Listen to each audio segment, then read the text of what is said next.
Ketua Umum Partai Demokrat Agus Harimurti Yudhoyono diketahui akan bertemu dengan Ketua DPP PDIP Puan Maharani dalam waktu dekat. Pertemuan keduanya pun disebut sudah mendapat sinyal dari Ketua Majelis Tinggi Demokrat Susilo Bambang Yudhoyono. Artinya, SBY menyambut baik rencana pertemuan partai yang diketahui bersama saat ini mengusung calon presiden yang berbeda. Semakin dekatnya Demokrat dan PDIP pun dinilai tak lepas dari memanasnya suhu politik antara partai berlambang bersih itu dengan Nasdem. AHY mendapat serangan beberapa hari terakhir ini dari sejumlah elit partai Nasdem karena persoalan deklarasi calon wakil presiden pendamping Anies Baswedan.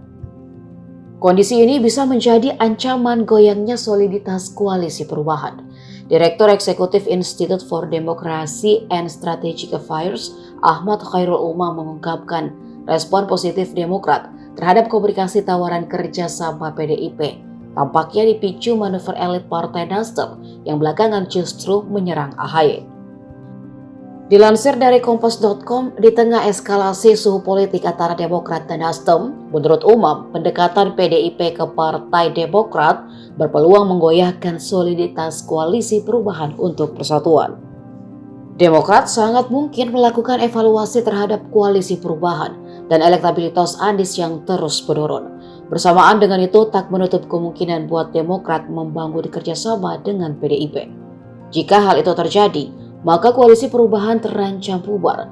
Demikian pula dengan rencana pencapresan Anies Baswedan.